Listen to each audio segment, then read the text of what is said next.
Ladies and gentlemen, what's going on? This is Ethan Vice. This is 4 Hours to Lincoln. We are finally here.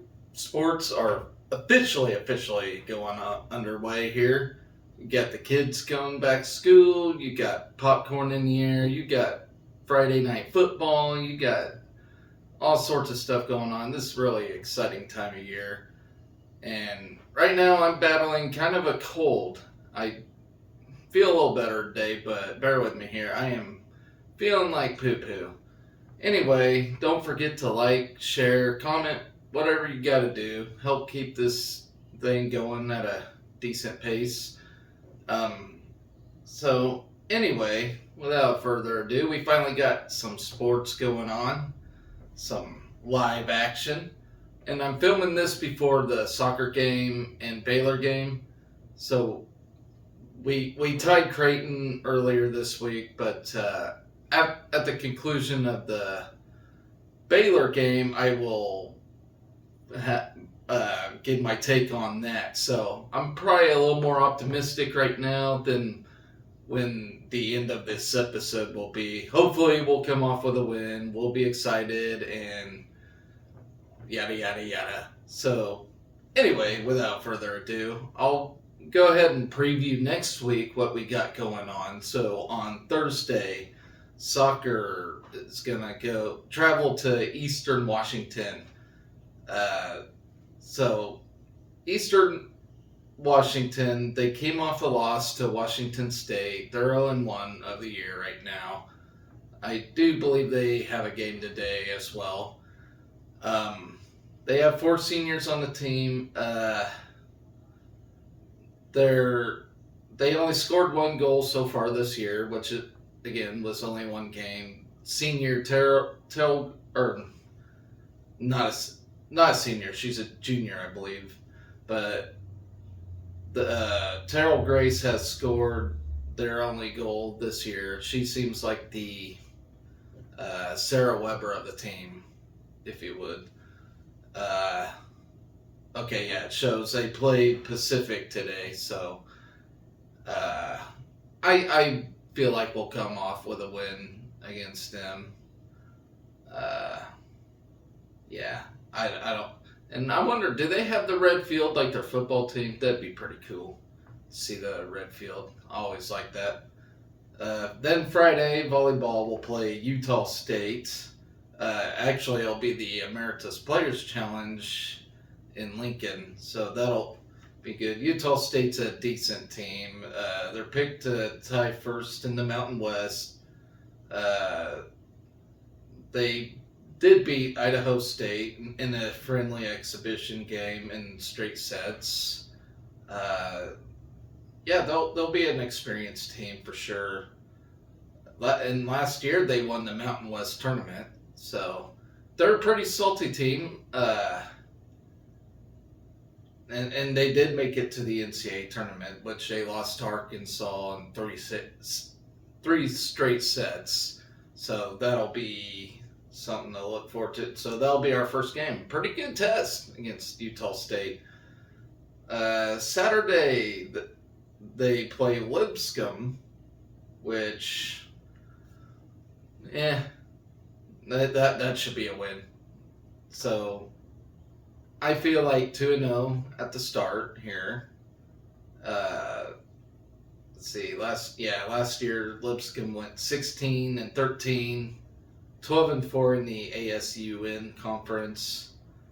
They are picked to finish second in the ASUN, but again, ASUN ain't that terribly tough conference, and you finish second in that conference, you're more than likely not to even make an NCAA bid. It's one of those, if you would. So Sunday, they finish off the Emeritus Players Challenge against SMU. They scrimmaged TCU this year. I didn't even see a score on that one, which is stupid.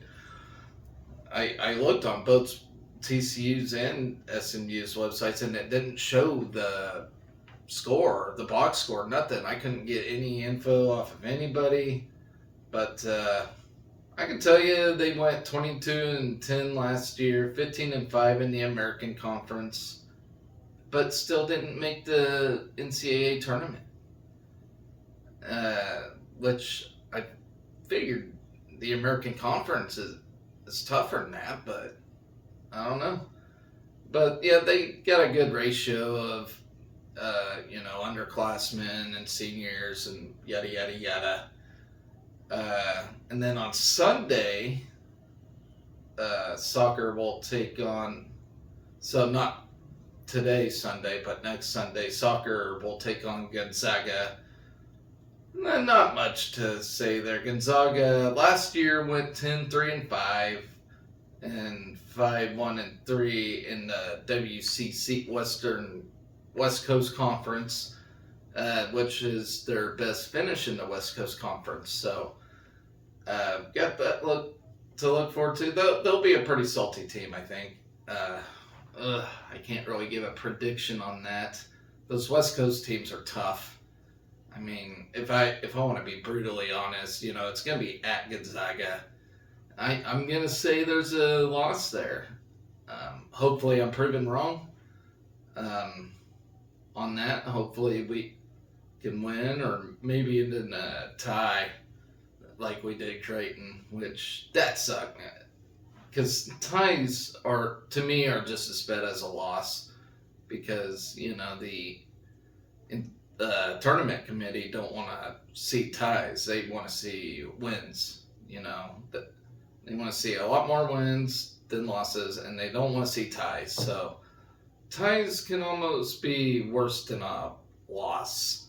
And ain't it stupid how they got rid of the overtime rule? So I remembered it now. It used to be there was a 10-minute overtime. Nobody scores 10, then it's game over. Which I wish we can go back to that. I do not like, you play 90 minutes. If it's a tie, it's a tie. Everybody wins. But I hate that. They need to do away with that. So, yeah. So that's what we got on tap for this week. So let's talk about what went on this week.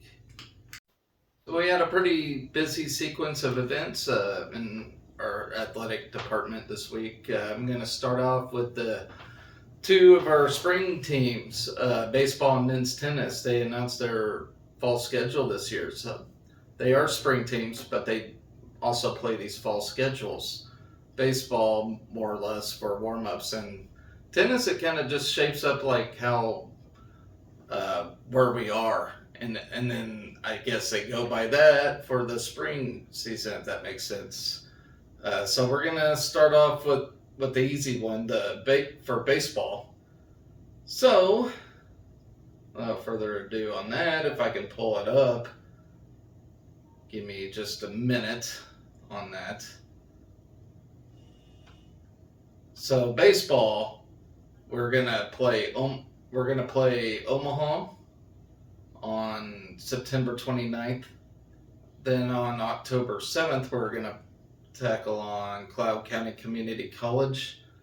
Then on the 10th, 11th, and 12th, they're gonna play their red-white series. So we're gonna see how players do. We'll probably shape up the rosters and all, yada yada yada. So we have that going for us in the world of baseball. Now, men's tennis, I'll admit, guys, I am not a tennis guru. I am not an expert. I don't know jack about tennis. But like I said, just like cross country, for the sake of the show, I'm going to do my best to cover it. So on the 22nd of September, they'll play at the Milwaukee Tennis Classic. On September 30th, the ITA All-American, and I do believe the ITA is like the NCAA of tennis. Like it actually governs like the pro and college, amateur level, all the levels of tennis. It just kind of ranks everybody and whatnot. So I mean, it is a spring season, but I think it like the ITA tournaments and all that kind of shape and rank people, all that good stuff. Excuse me. So on the 30th of September, they're gonna play in the ITA All-American.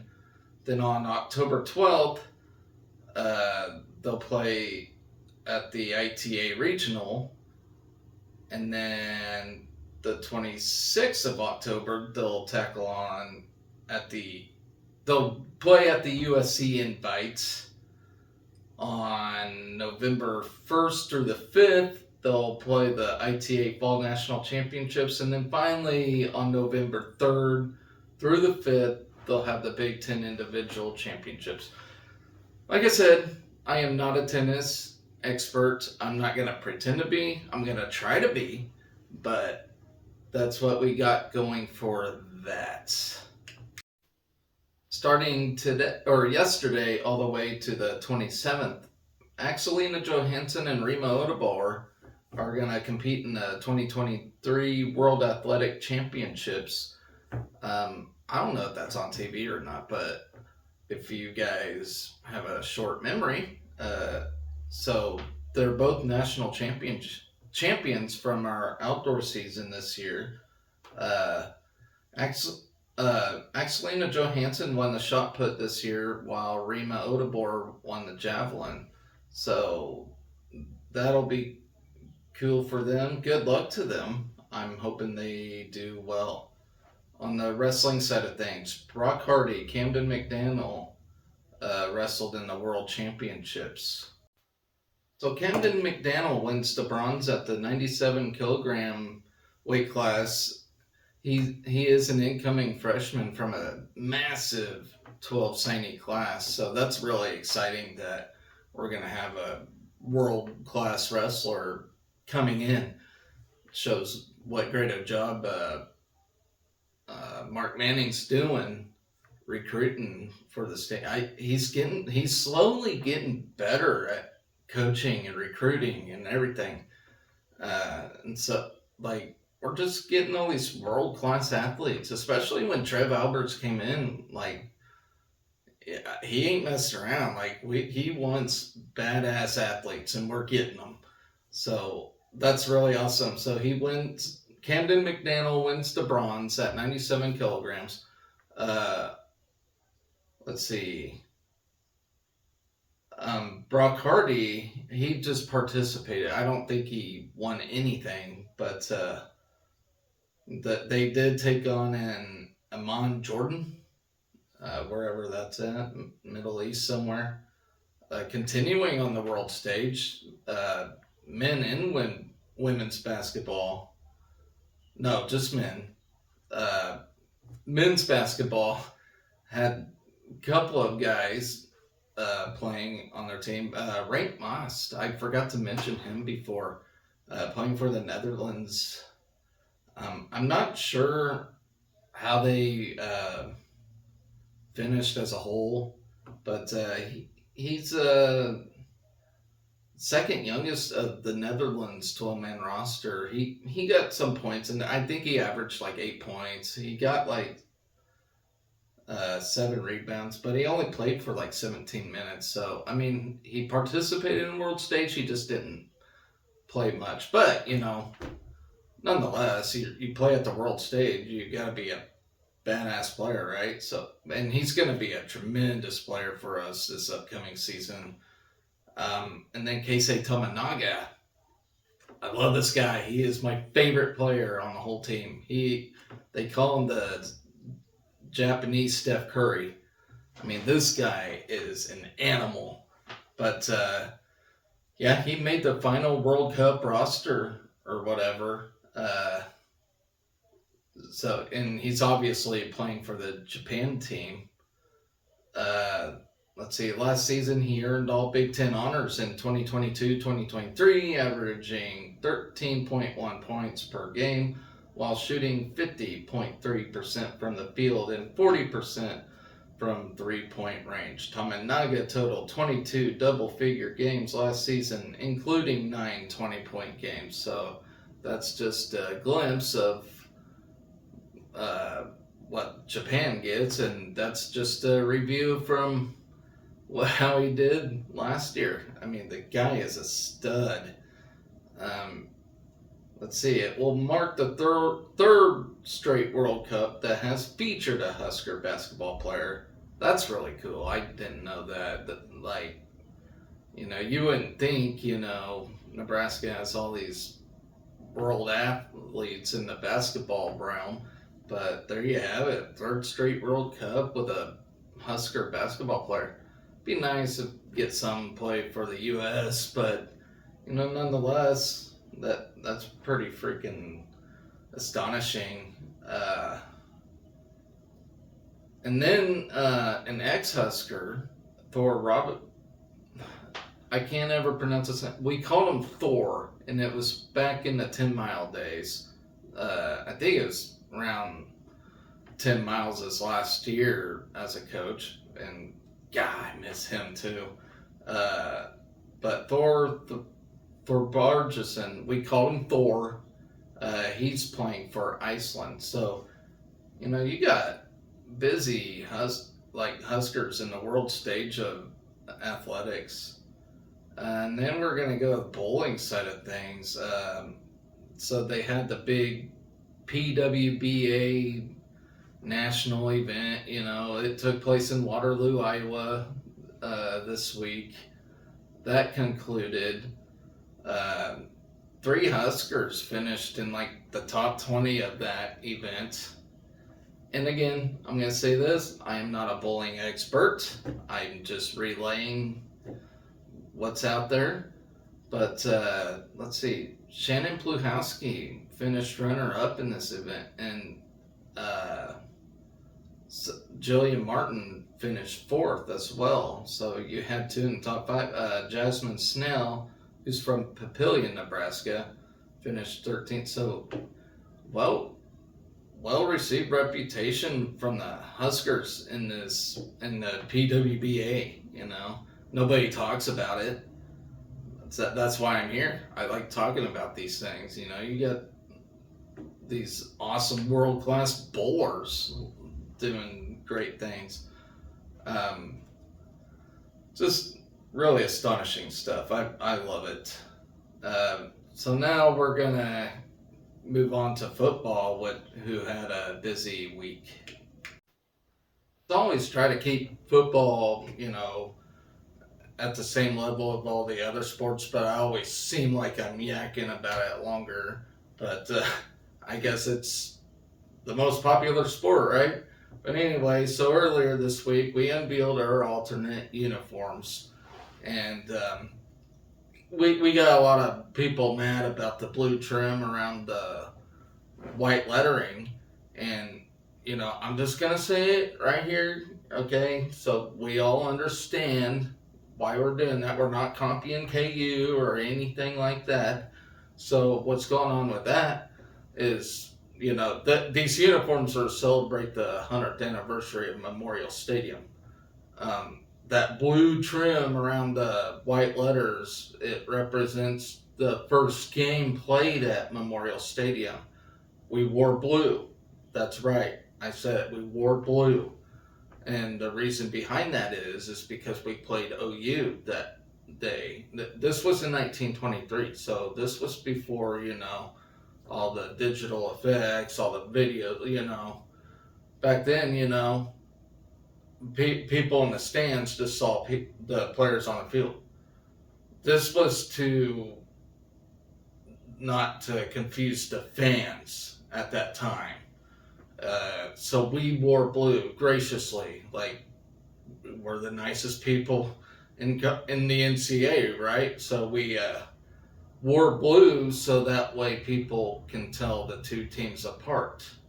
So I'm just throwing it out there that I understand people are upset by it. Oh, you're breaking tradition, whatnot. This is why. This is why we have the little blue trim. And I don't think it's that big a deal. I do like them behind the shoulder pads. So if you walk around Memorial Stadium, you have all these sayings, and they put them behind the shoulders there which I think that's really cool. Gotta appreciate that. Um, so Gabe Ervin has been named the first string running back this week by Matt Rule, um, which I think it is a pretty wise decision. So Anthony Grant, all right, he was our workhorse last year. Great running back. There's nothing wrong with Anthony Grant except for the fact he fumbles the ball.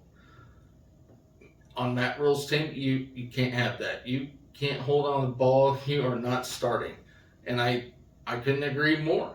Um, so hopefully that gives Anthony Grant a kick in the nuts, and actually, works on handling the ball. He's a great running back, great athlete, and I respect him. But you gotta hold on to the ball, and you know Gabe Ervin, who's sophomore, you,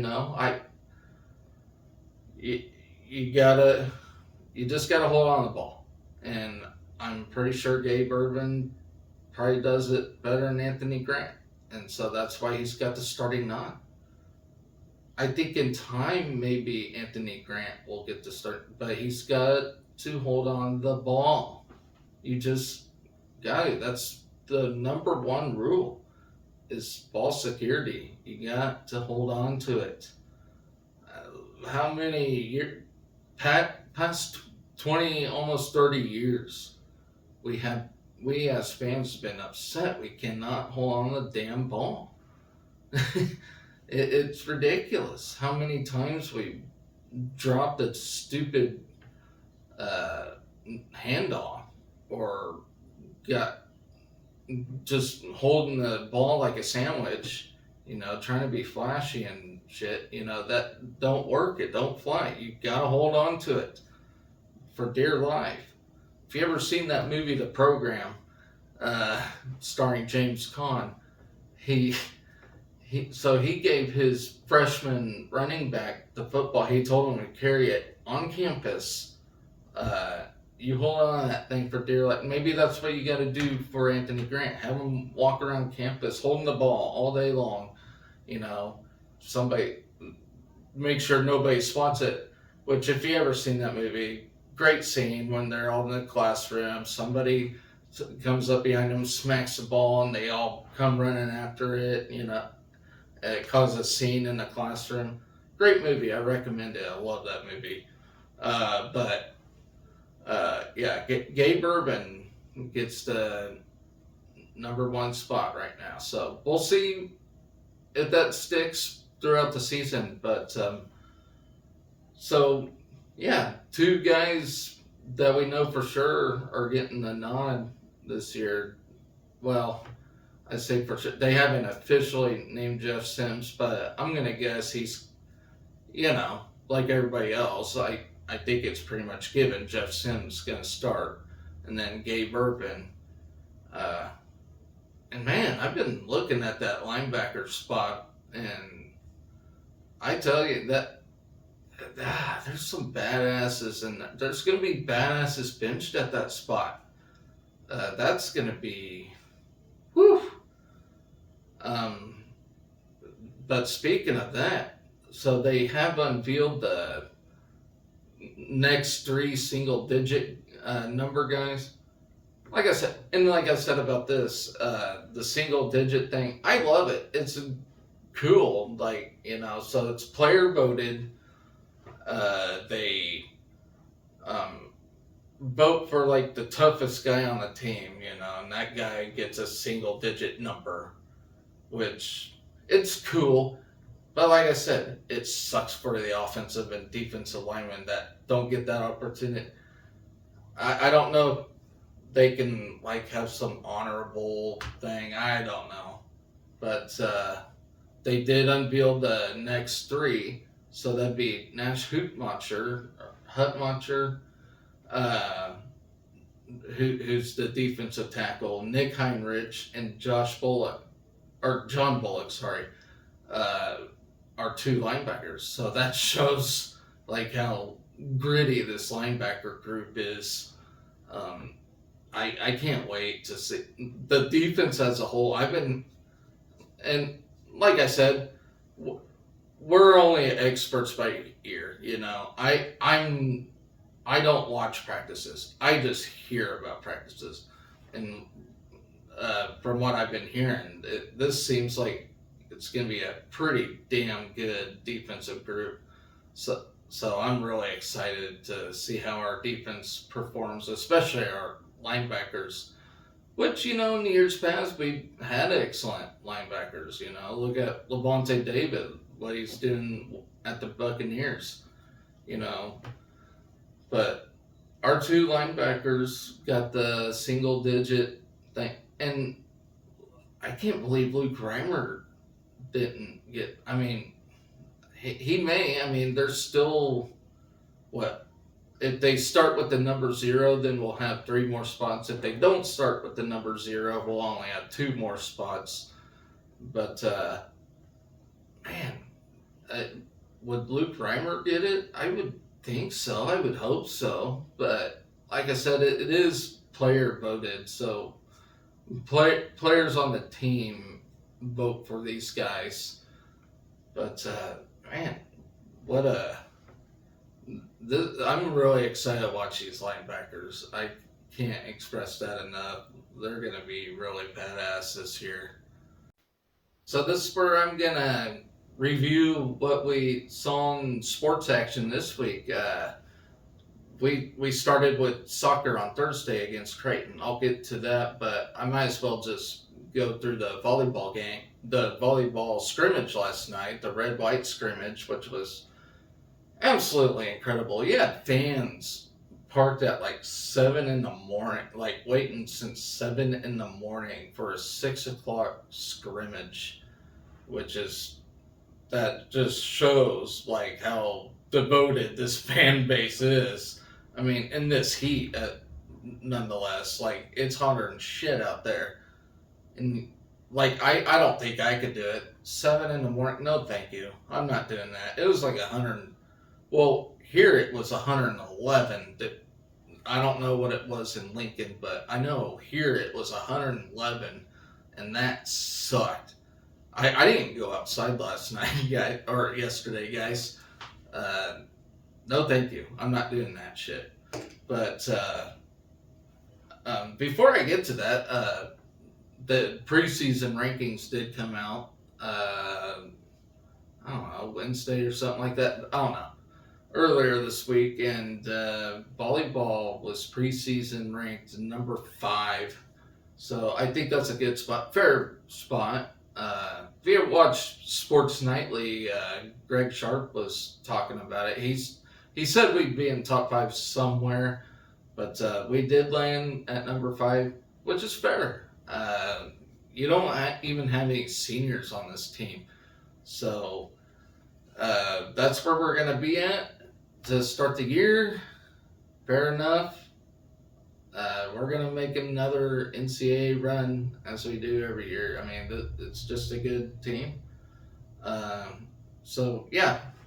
Well, last night we had the red-white scrimmage, and let me tell you, I love JB and Lauren Cook. They're a fantastic duo when they're calling the games. You got JB's kabooms, and then, Lauren Cook, they're fantastic. They're so smart in the game of volleyball. And we got to see what we got in store for this year. I'm going to start with Lainey Choboy. She has some energy. Like, she's always everywhere. When the play is done, she's celebrating. She's vocal.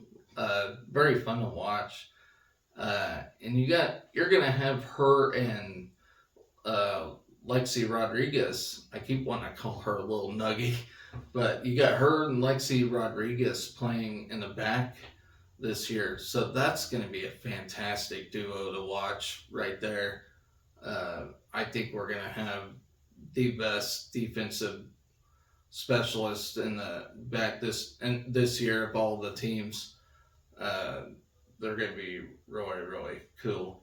Man, there was that one point during the scrimmage, Lindsay Krause had 41 hits in the second set, which is unbelievable. I think she finished with like 62 or something like that, but 41 hits in only the second set. That's fantastic. Merritt Beeson, I guess she's going to play all 6 rotations this year, so she's a dynamic player. She can play it all. She can hit. She can play middle. She can play outside hitter. She can play wherever you want to put her. And so I think John Cook made a wise choice putting her in all 6 rotations this year. I'm really excited for that. She's a hell of a player. And then serving. My gosh, last year, how many service errors did we have? It was unreal. It's like the equivalent of fumbling the football in football. Service errors kills, and it especially killed against Wisconsin. You cannot have service errors at all. My thing is, if you're just not confident enough to put one in by the line or something, just serve it over. Don't try to be fancy, but yesterday I can see it improved tremendously, and a big part of that is a certain new serving drill they're doing, which is an excellent idea. They somehow tied the ball to the antenna string or something like that, and it makes it to where they want to serve lines. So serving just improved tremendously. I'm very excited about that. Like, if you're a volleyball fan, hell yeah, you got to be stoked for that. So let's talk about the game, like how all the players did. So Becca Alec, she played in all 4. Well, everybody played all 4 sets. Some actually spot team. There's only like a few, and Becca Alec was one of them. She had 10 kills, 5 attack errors, 25 total attack attempts on the set categories, 2 assists, 4 attempts. On the serving side, 1 service error, 6 serve attempts, 1 reception, 3 digs, 1 block, and she scored 14 points. Lainey Choboy, who I mentioned earlier, 5 assists, 15 attack attempts, 2 service aces, 2 service errors, 25 total serves, 26 receptions, 1 reception error, 19 digs, 1 ball handling error, 2 points. Which that's low, but that's because she's a defensive specialist, so she's not in the hit. So for a defensive specialist, getting 2 points is pretty good. Maisie Bosinger, she had 3 assists, 8 attempts, 1 service error, 18 serves, 10 receptions, 1 reception error, and she had 13 digs of her own. Kennedy Orr, she had 4 kills, 1 error on 9 attack attempts, 29 assists, 1 error, 111 setting attempts, which she's a setter, so that you think, wow, that number's high. Well, she's a setter, so they're going to have a high set attempt number. 1 service error on 8 attempts. She had 8 digs of her own. 2 block attempts, 2 ball handling errors, and 5 points. Caroline Vicious, the NFL player's daughter, she had 5 kills, 4 errors on 18 attack attempts, 1 setting attempt, 2 service aces, 4 service errors, 14 serve attempts, 10 digs, and 4 blocking attempts, 9 points of her own. Hayden Kubik, 13 kills on 6 errors on 39 attempts, She had one assist on 4 set attempts, 3 service errors, 10 serving attempts, 24 receptions, 3 reception errors, 9 digs, 1 blocking attempt, 13.5 points.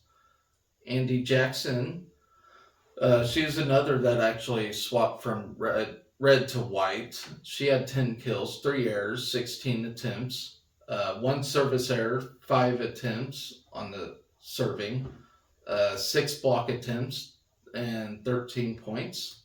Lindsay Krause, she had a hell of a night. 16 kills, 6 errors on 59 attack attempts. So she ended that number with 59.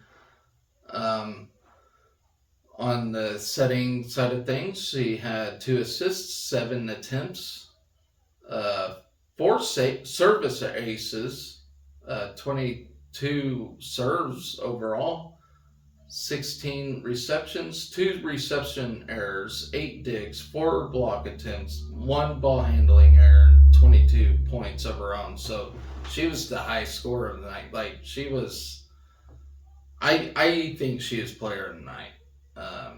But that's just me. I mean, you can make the case for Lexi Rodriguez as well, but with her defending abilities, which I ain't got to her yet. Maggie Mendelson, another. Did I get to her? Okay, no. So she was another that swapped teams. She had 6 kills, 2 errors, 18 attempts, 1 assist, 3 setting attempts, 2 serves, 6 receptions, 1 dig, 4 block attempts, 1 blocking error, 8 points. Bergen Riley, another freshman, 1 kill on 8 attempts, 36 assists. Again, she's a setter, so she had 115 setting attempts, 4 service aces, 2 service errors on 23 serves. She had 23 serves, 16 digs, 1 block attempt, 1 blocking error, 5.5 points of hers.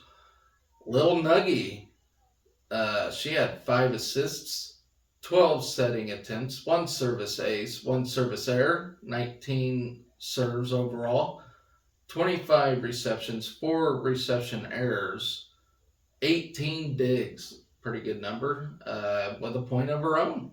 So good for her. I mean, she had a good night too. Who do you think had the best night? Let me know in the comments. Here's Merritt Beeson.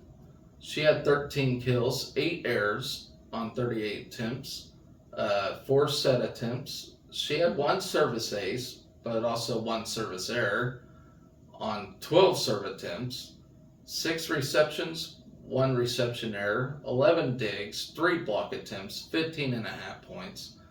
Allie Batenhorst, and doesn't she look like a kindergarten teacher? To me, she does.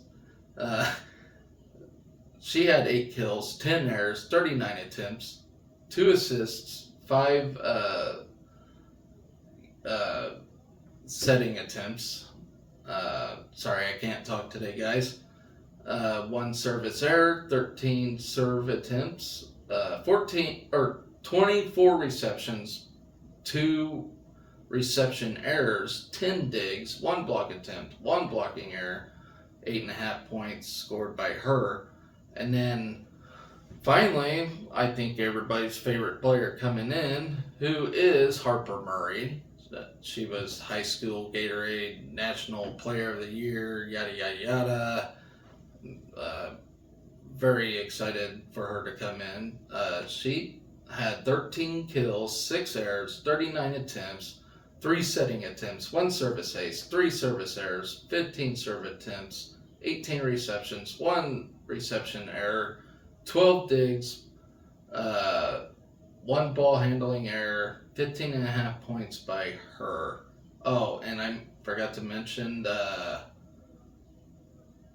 one block serve, or she scored 1 block on 1 attempt. So that's basically the box score of the night, and yeah, couldn't be more excited for that team to play Utah State starting next week. So next week we got the Emeritus Players Challenge, and then after that is the big one, the Volleyball Day in Nebraska. And like I said, guys, this is gonna be a tremendous event for that. Uh, you got like this world record crowd at a football stadium to watch volleyball, like, and that sold out quick. So this shows like how big volleyball is in Nebraska. You know, if you're an outsider, you know, you think Huskers, you think '90s football, you know, like, but volleyball's not far off. I mean, it is huge in Nebraska, so it's gonna be a fun season, like it always is, you know. So moving on to soccer. So on Thursday we played our first game against Creighton, uh, and I predicted a win on this, but I also kind of in my mind thought we could tie this too. Creighton's a pretty good team coming in to this thing, and the fact we played at Creighton, it just made it that much tougher. But yeah, we ended up tying that thing, and you know, it wasn't bad. It wasn't good, but it wasn't bad. But the first half, Sarah Weber was silent. Like, I didn't know where she was. But nonetheless, so, you know, we ended this thing at a 2-2 tie.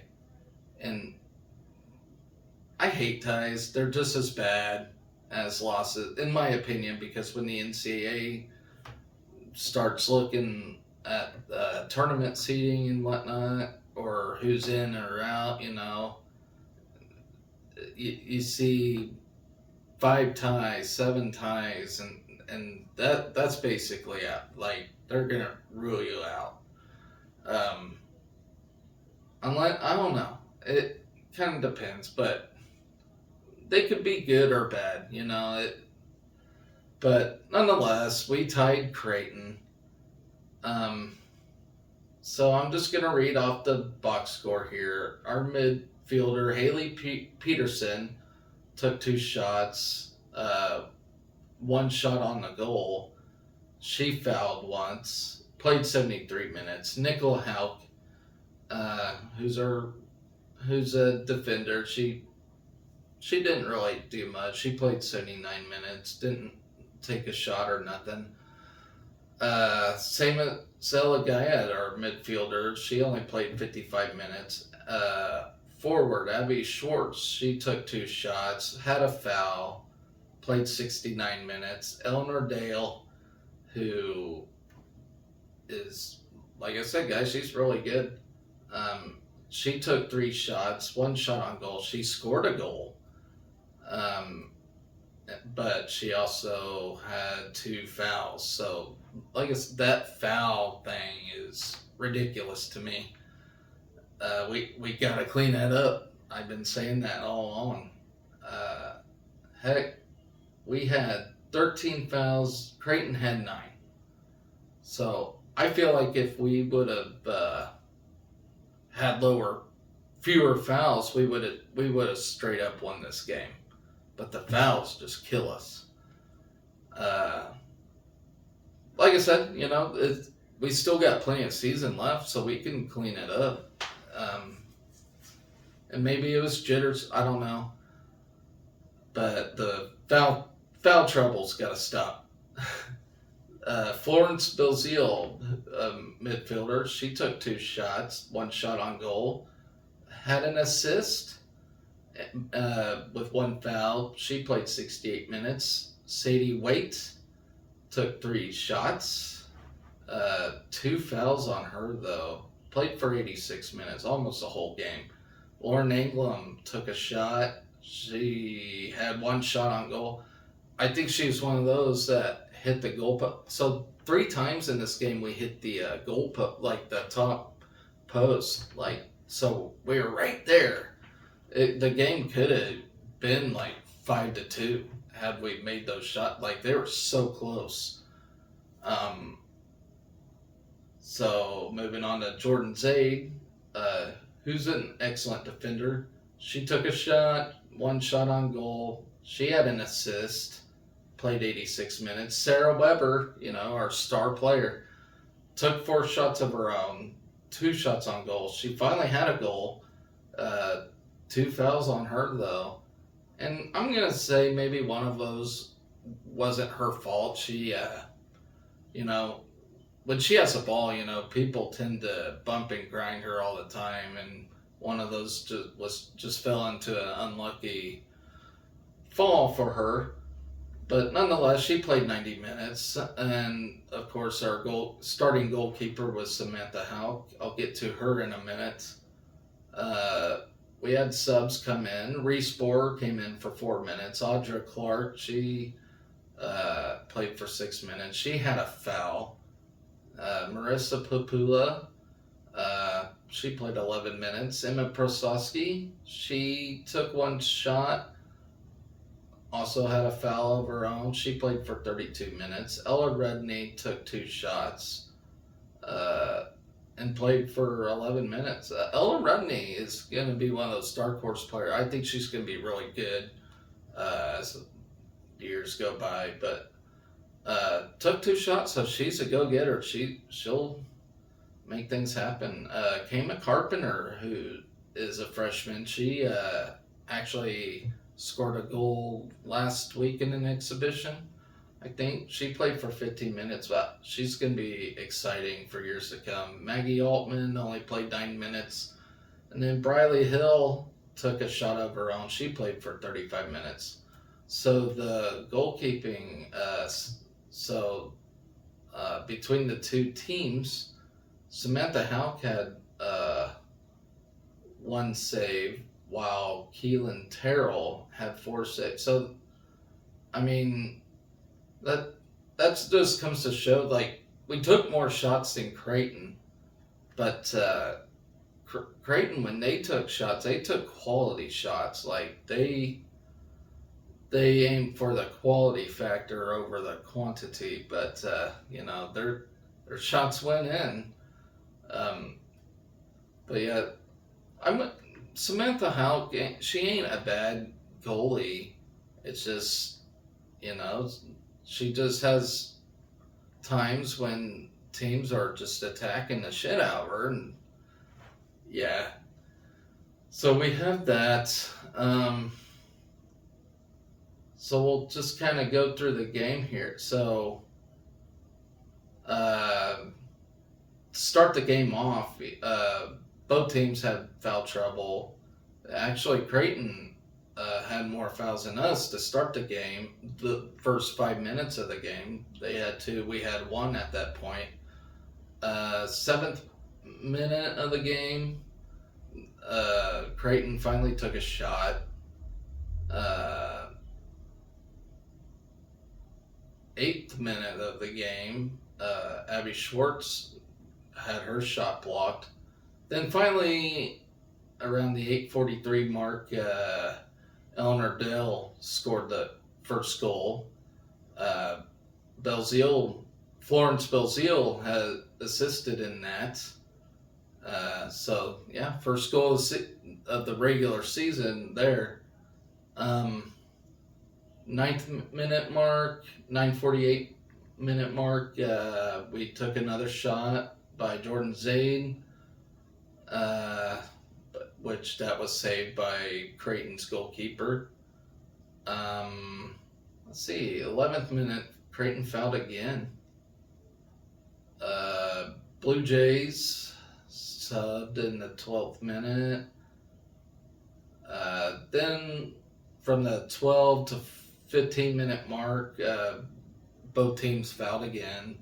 A lot of fouling going on, a lot of rustiness going on.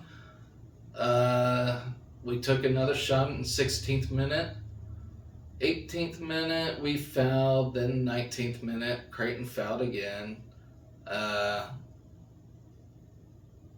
let's see, we're going down here. So 22nd mark, or 22nd minute mark, Creighton got busy. They took shots, they subbed. 23rd minute, we took another shot. It went wide right. Some more fouling went on.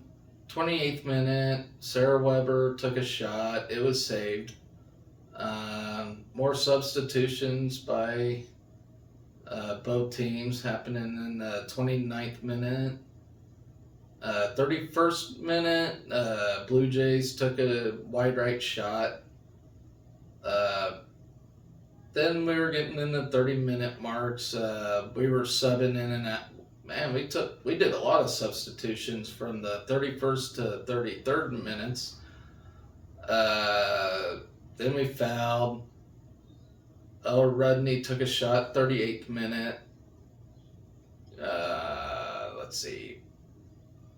Then in the 40-minute mark, it was getting busy again. The Blue Jays took a high shot. Then we took a shot. And then that was the end of the first period. Second period, start the second period, we were subbing everybody, like both teams were subbing. Let's see. 47th minute, the Blue Jays finally tied it up against us. And then, trying to see where we scored.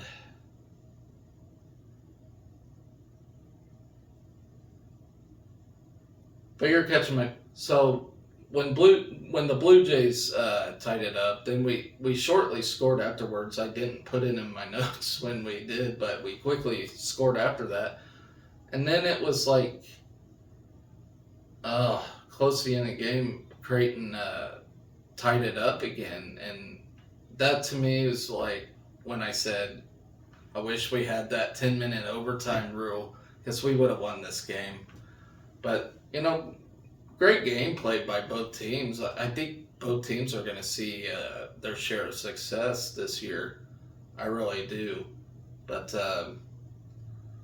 it was a fun game to watch. It's always exciting to get the fall sports season going and all yada, yada, yada. Like I said, I'm filming this before the Baylor game, so at the conclusion of the Baylor game, I'll finally get my intake on that. So I'm pretty optimistic right now. We'll see how we do against Baylor. All right, so we ended up defeating Baylor 2-1, just like I thought we would.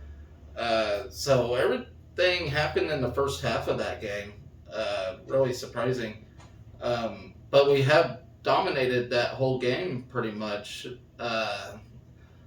The second half, I didn't really get to watch it. I had stuff to do, but I'll go off the website here, the Husker Athletics website. So, behind a pair of finishes in the first half, the Nebraska soccer team picked up its first win of the season with a 2-1 triumph over Baylor at Hittner Stadium on Sunday. The Huskers came out firing as junior Florence Belzile found the back of the net in the 10th minute. Jordan Zaid sent a pass across the pitch in the penalty box, which was headed by Eleanor Dale, then intercepted by Kima Carpenter and gathered by Belzile, who found the back of the net. NU extended its lead in the 27th minute as Dale recorded her second assist of the game as she shot the ball down the field to junior Abby Schwartz, who flicked the ball past the diving goalie for the game winner. With the 2-0 lead, the Huskers stayed aggressive as they outshot the Bears 12-6 in the first half. But Baylor battled back, and this is when I left and had to do some stuff.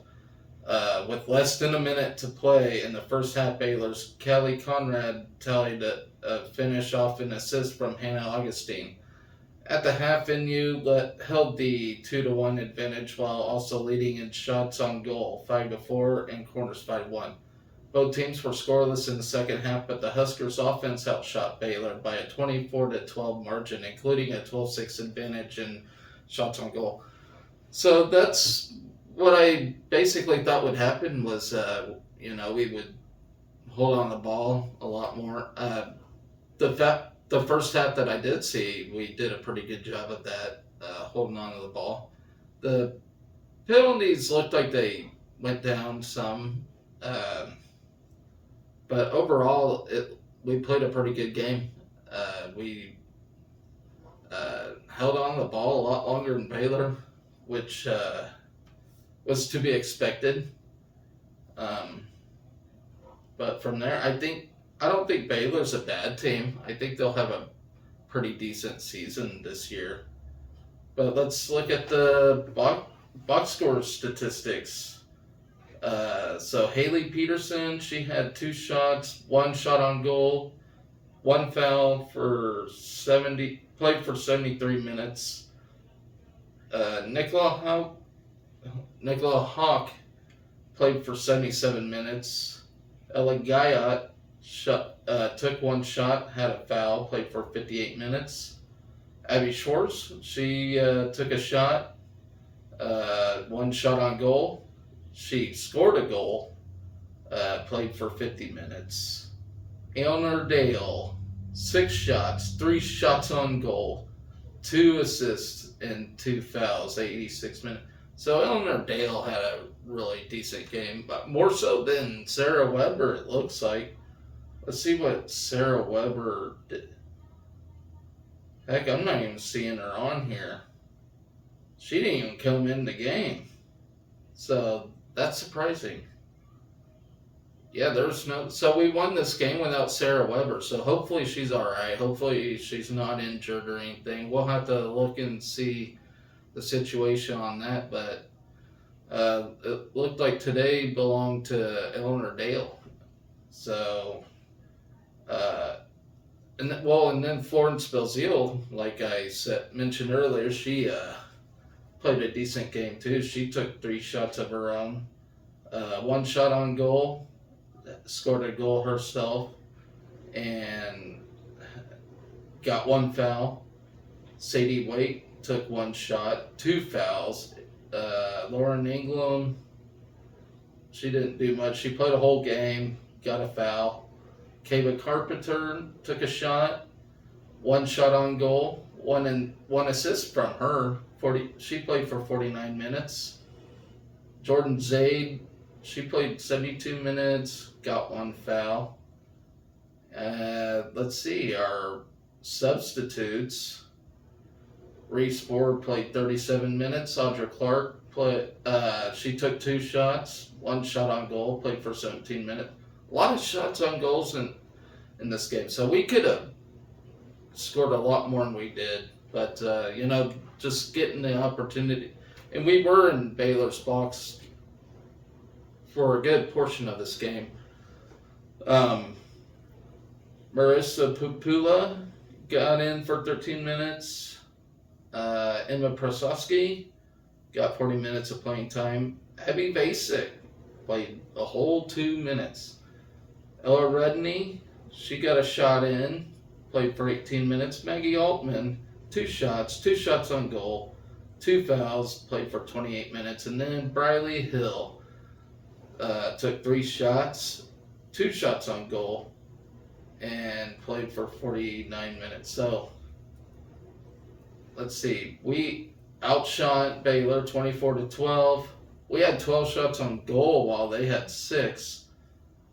And yeah, we still lost the foul battle though. We had 12 fouls. Baylor had 7.